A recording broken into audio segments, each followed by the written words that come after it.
Jeffrey Epstein. The name itself has become a chilling byword for unimaginable horrors, a symbol of how immense wealth and unchecked power can be twisted to inflict profound suffering.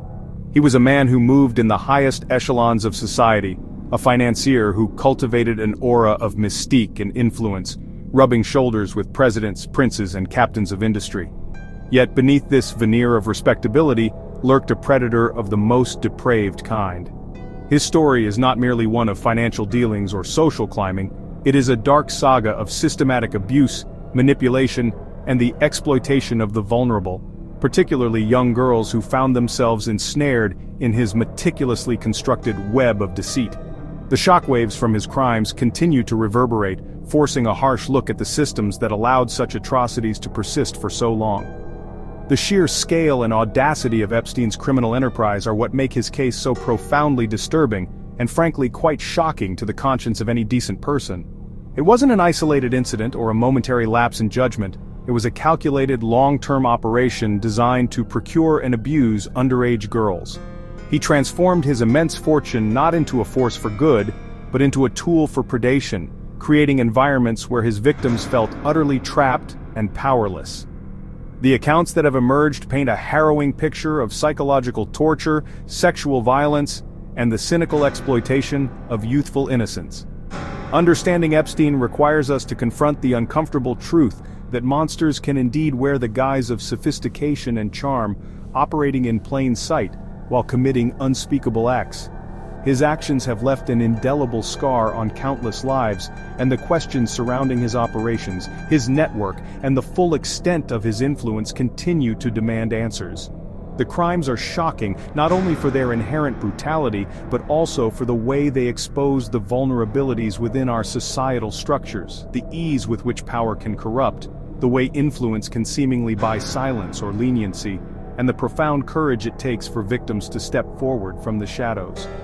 Epstein's legacy is one of darkness, a stark reminder of the evil that humans are capable of, and the vigilance required to protect the most defenseless among us. It's a narrative that challenges us to ensure such a blight is never allowed to fester again. The ongoing revelations and the slow, painful unraveling of his network serve as a continuous, grim reminder of the depth of his depravity. Each new piece of information, each name unsealed, each testimony bravely shared, adds another layer to the already horrifying picture.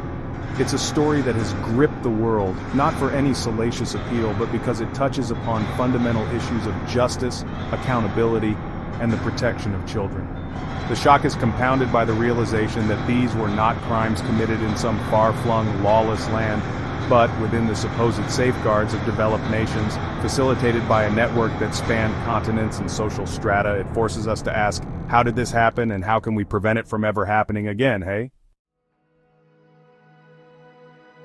Jeffrey Epstein meticulously crafted a sophisticated system, a veritable machine designed for the express purpose of luring, grooming, and ultimately abusing young and underage girls. His immense wealth, derived from opaque financial dealings and connections with the global elite, was the foundation upon which this empire of exploitation was built.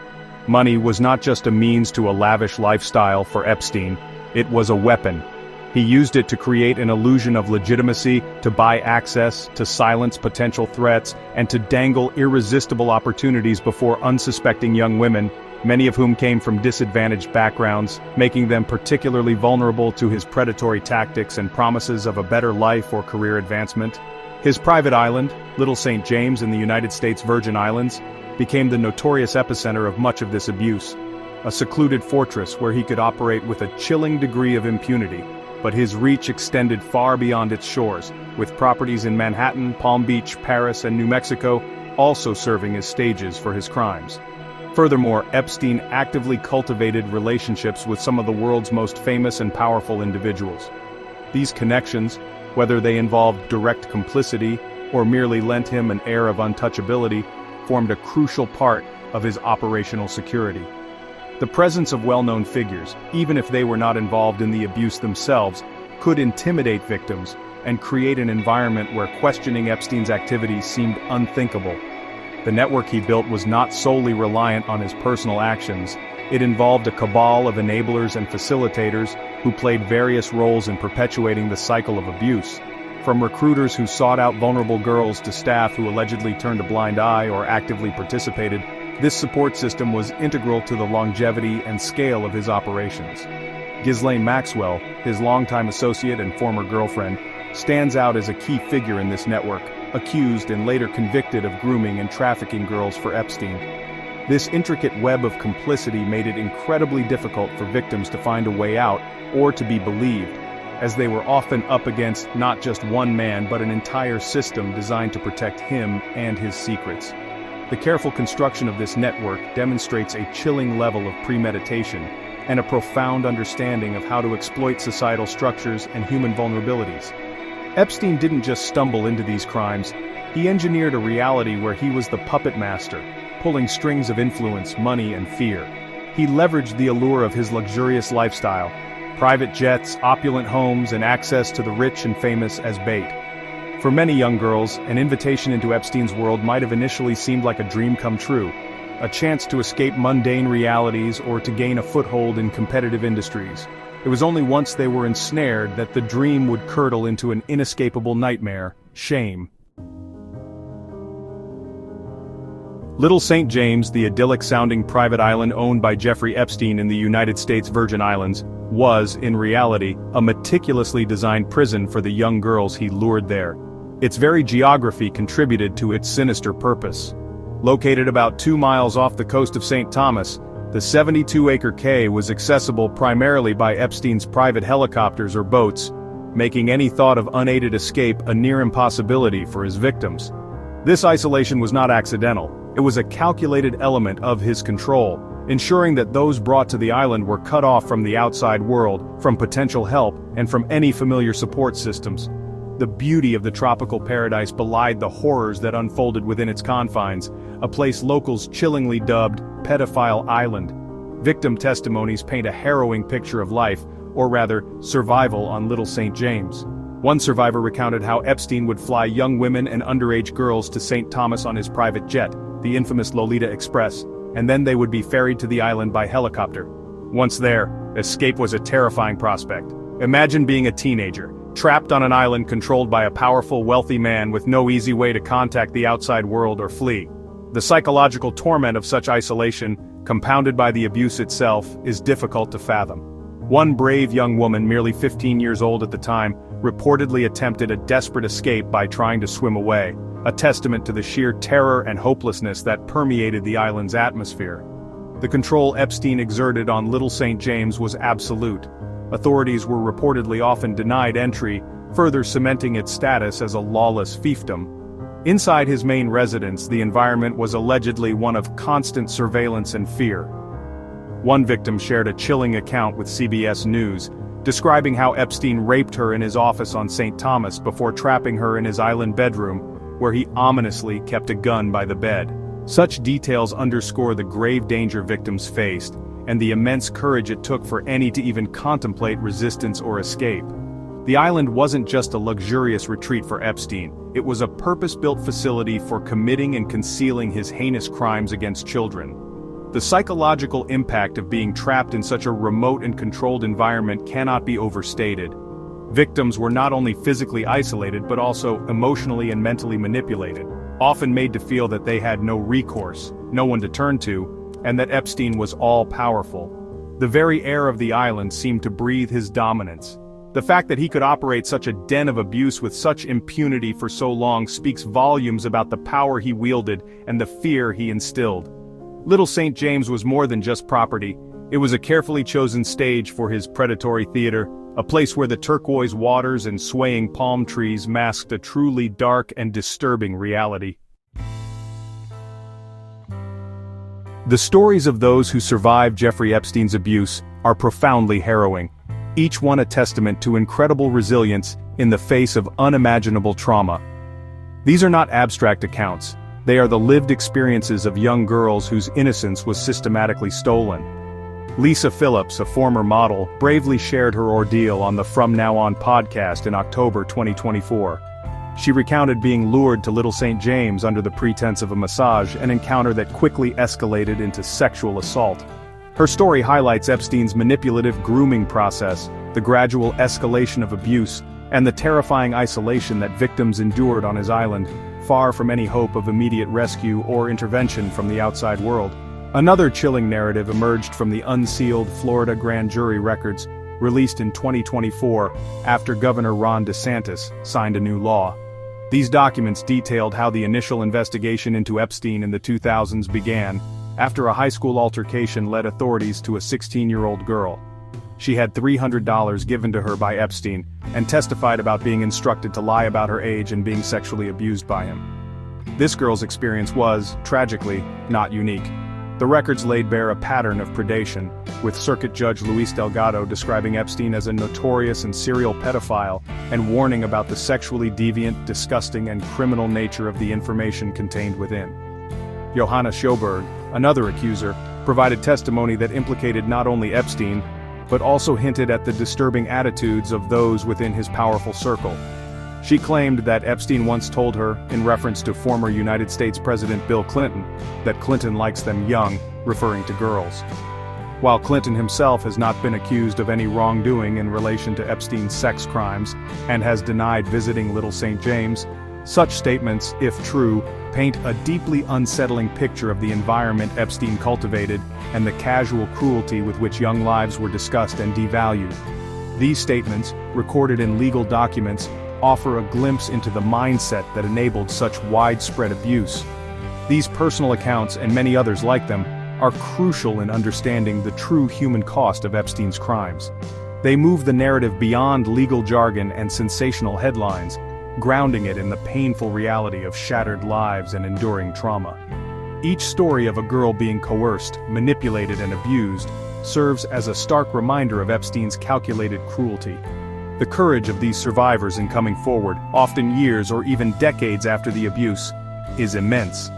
Their voices are not just echoes from an abyss of past suffering, they are powerful calls for justice, accountability, and systemic change to ensure such horrors are never repeated, forcing society to listen and hopefully to act. Jeffrey Epstein did not operate in a vacuum. His reign of abuse was enabled and perpetuated by a network of individuals who, through their actions or deliberate inaction, facilitated his crimes. Foremost among these figures is Ghislaine Maxwell, Epstein's former girlfriend and longtime associate.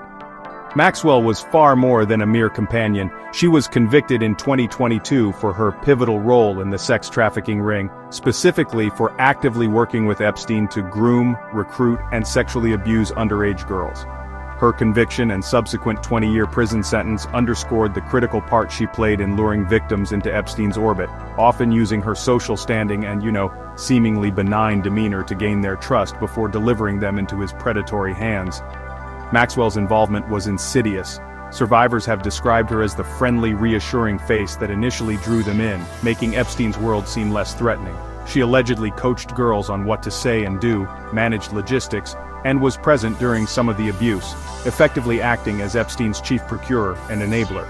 Her deep entanglement in the operation is further evidenced by the fact that many of the court documents unsealed in January 2024, which brought numerous names connected to Epstein into the public domain, originated from a civil lawsuit filed against her by victim Virginia Giuffre. Maxwell was the gatekeeper, the facilitator, and a key architect of the systematic abuse. Beyond Maxwell, the full extent of Epstein's network of enablers remains a subject of intense public interest and ongoing investigation. The unsealed documents have revealed a long list of high-profile individuals who associated with Epstein, including politicians, academics, business leaders, and celebrities. While being named in these documents does not automatically imply guilt or complicity in his crimes, it does raise serious questions about who knew what and when. The network likely included staff at his various properties who may have witnessed or suspected the abuse, pilots who flew his private jets, and financial associates who managed his complex wealth, all of whom may have, wittingly or unwittingly, contributed to the continuation of his criminal enterprise. The concept of a web of complicity is crucial to understanding how Epstein managed to evade accountability for so long. It suggests that his power was amplified by those around him, whether through active participation, willful blindness, or the simple act of lending him credibility through association. Identifying and holding accountable all those who knowingly aided Epstein's predatory behavior is a vital part of achieving full justice for his victims. The focus often lands on Maxwell due to her conviction, but the questions linger about others who might have greased the wheels of his monstrous machine, perhaps by turning a blind eye, offering protection, or benefiting from his illicit activities in ways yet to be fully uncovered. This intricate support system was as much a part of the crime as Epstein's own actions. Jeffrey Epstein's journey through the legal system was fraught with controversy, marked by deals that many viewed as outrageously lenient and culminating in a death that left countless questions unanswered. His first significant brush with the law over these specific types of crimes occurred in Florida in the mid-2000s. Despite facing serious allegations of sexually abusing dozens of underage girls, Epstein secured a now infamous non-prosecution agreement with federal prosecutors in 2008. This deal, widely condemned as a sweetheart deal, allowed him to plead guilty to much lesser state charges of soliciting prostitution from a minor. He served a mere 13 months in a county jail, with most of that time spent on work release, a shockingly light sentence given the gravity of the accusations. This 2008 plea deal became a symbol of a justice system perceived by many as failing Epstein's victims and possibly favoring the wealthy and well-connected. The terms of the agreement were kept secret from many of the victims, who were denied their right to be heard. It was only years later, through persistent investigative journalism and legal challenges, that the full troubling extent of this arrangement came to light, sparking widespread public outrage and calls for renewed investigations. The deal effectively shielded Epstein and potential co-conspirators from federal charges at the time, allowing him to continue his life of luxury and, as later allegations would suggest, his predatory activities for over another decade. Justice appeared to be catching up with Epstein when he was arrested again in July 2019 on federal sex trafficking charges, specifically sex trafficking conspiracy and sex trafficking of underage girls. This time, the charges stemmed from his activities in New York, and the prospect of him finally facing a full accounting in court seemed real. He pleaded not guilty. However, the legal process was abruptly halted when, on August 10, 2019, Epstein was found dead in his Manhattan jail cell. The official cause of death was ruled a suicide by hanging, but this conclusion has been, and continues to be, met with widespread skepticism and numerous conspiracy theories, fueled in part by his brother Mark Epstein, who has publicly questioned the findings. Epstein's death before he could stand trial meant that his victims were denied the opportunity to confront him in court and see justice fully served through a conviction on the federal charges. While Ghislaine Maxwell's subsequent conviction provided a measure of accountability for her role, Epstein himself escaped a final judgment. The U.S. Virgin Islands Attorney General Denise George did pursue legal action against Epstein's estate, resulting in a significant $105 million settlement for the territory, with George describing Little St. James as a place purpose-built for Epstein to hide his criminal activities. Furthermore, financial institutions like JP Morgan Chase also faced repercussions, agreeing in June 2023 to pay $290 million to Epstein victims in a lawsuit settlement for their alleged role in facilitating his operations. These civil actions, while important, cannot replace the criminal trial that never was. The pursuit of truth and accountability in the Epstein saga has been significantly advanced by the court-ordered unsealing of documents, a process that has brought a torrent of new information, and notably names, into the public sphere. A major release occurred in January 2024, when a federal judge ordered the unsealing of hundreds of documents related to a settled 2015 civil lawsuit filed by victim Virginia Giuffre against Ghislaine Maxwell. These files contain nearly 200 previously redacted names of Epstein's associates, alleged clients, potential accomplices, and even some victims. It is crucial to note, as the courts have, that the mere mention of a name within these documents does not inherently indicate wrongdoing or complicity in Epstein's crimes. Context is everything, hey? This unsealing has nonetheless fueled intense public scrutiny and speculation, as the list includes prominent figures from various spheres, former U.S. presidents like Bill Clinton, whose name appeared multiple times though he has not been accused of wrongdoing in connection to Epstein's sex crimes. Prince Andrew of Britain, who has faced direct accusations which he denies, Hollywood stars, academics, and titans of business and finance. The documents include depositions, emails, and other legal filings, offering fragmented glimpses into Epstein's vast network and the interactions he had. For instance, accuser Johanna Sjoberg's deposition included the claim that Epstein said Clinton likes them young, a statement Clinton's representatives have vehemently denied alongside any knowledge of Epstein's illegal activities. The flow of information didn't stop there. Florida Governor Ron DeSantis signed a law in 2024 enabling the release of previously confidential grand jury records from Epstein's 2000s prosecution in Palm Beach County, providing more disturbing details about the early investigations and the nature of his abuse. Furthermore, the Justice Department, under former Trump administration Attorney General Pam Bondi, indicated plans to release more documents including potentially revelatory flight logs from Epstein's private jets. These logs, particularly from the Lolita Express, have long been a subject of fascination and concern, believed to hold clues about who traveled with Epstein to his various properties, including the notorious Little St. James Island. Each release chips away at the secrecy that once shrouded his operations. Despite these disclosures, many questions still linger, and the full picture of Epstein's network and the extent of his crimes remains incomplete. What did these influential associates truly know about his activities? Were there other, more powerful enablers who have yet to be exposed? What other institutions might have turned a blind eye or inadvertently facilitated his abuse? The unsealed documents provide leads and fuel further investigation, but they are often pieces of a much larger, more complex puzzle. The public, and more importantly the victims, still seek a comprehensive understanding of how such a monstrous operation was allowed to flourish for so long, and who else bears responsibility for the devastation it caused. The demand for transparency remains incredibly strong. The Jeffrey Epstein saga is more than just a lurid true crime story. Its tendrils reach deep into the fabric of society, shaking fundamental beliefs about power, justice, and the vulnerability of children. These crimes resonate so profoundly because they expose a terrifying intersection of immense wealth, unchecked influence, and the calculated exploitation of the most defenseless. It forces a collective confrontation with the uncomfortable reality that systemic abuse can occur at the highest levels, often shielded by the very structures designed to uphold societal order. The sheer brazenness of Epstein's decades-long predatory behavior, seemingly conducted in plain sight of some of the world's most powerful individuals, raises disturbing questions about societal complicity, whether through willful blindness, fear, or corruption.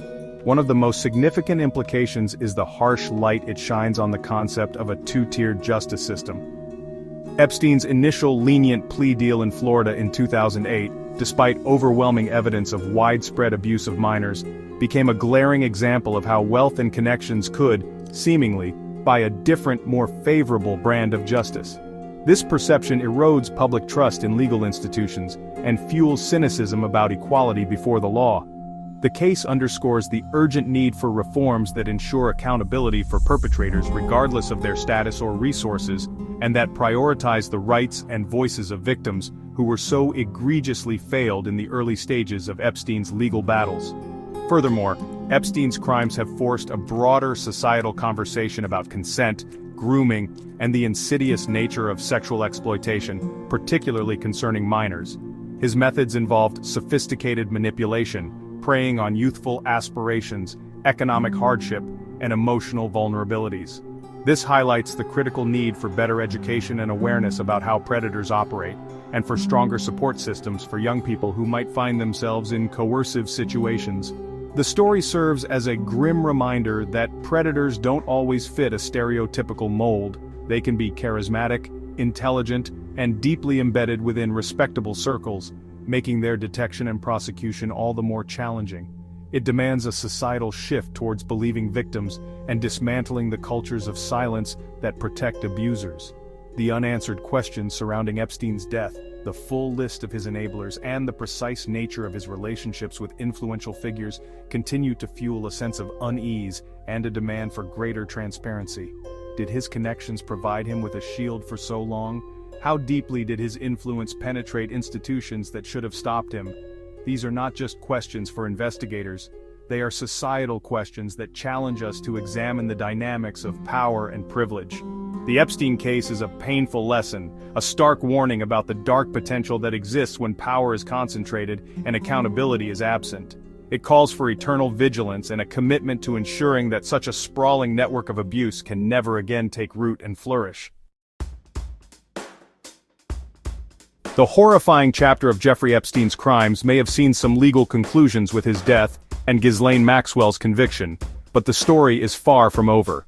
The unyielding pursuit of full accountability for all involved, justice for every victim, and comprehensive societal change remains paramount. Remembering the scope and brutality of Epstein's actions is not about dwelling on the macabre. It is about honoring the courage of the survivors and ensuring that the lessons learned from this dark period are deeply embedded in our collective consciousness. We must remember how easily power can be corrupted and how vulnerable individuals can be exploited so that we can build stronger safeguards for the future. Supporting the survivors of Epstein's and indeed all sexual abuse is a critical, ongoing responsibility. Their journey towards healing is often long and arduous, requiring immense personal strength alongside robust societal support systems. This includes access to trauma-informed therapy, legal aid, and platforms where their voices can be heard without judgment or re-traumatization. The settlements from Epstein's estate and financial institutions like JP Chase, while providing some financial redress, cannot erase the profound emotional and psychological scars. True support extends beyond monetary compensation. It involves creating a culture that believes victims, validates their experiences, and empowers them to rebuild their lives with dignity and hope. The demand for accountability must extend beyond those already convicted. As more information continues to surface through unsealed documents and ongoing investigations, society must remain vigilant in scrutinizing anyone who may have enabled, facilitated, or participated in Epstein's network of abuse. This includes a thorough examination of the institutions that may have failed in their duties to protect or to investigate. The release of new details like the audio tapes of Epstein discussing his relationship with Donald Trump, or the continued unsealing of flight logs and associate lists, keeps the pressure on for a full reckoning. Every individual who played a knowing part, no matter how powerful or well-connected, must be held responsible for their actions. Ultimately, the Epstein saga serves as a stark and enduring imperative for justice. It's a call to action to dismantle the systems that allow such predators to thrive, to challenge the cultures of silence and impunity, and to fiercely protect the vulnerable. The importance of justice for victims cannot be overstated. It is fundamental to their healing and to reaffirming societal values of integrity and compassion. While the full truth may still be unraveling, the commitment to pursuing it must not waver. For the sake of those who suffered, and for the generations to come, the lessons from Epstein's dark reign must lead to lasting change, ensuring that such a betrayal of trust and humanity is never repeated. The quest for complete justice is not just a legal matter, it is a moral necessity, truly.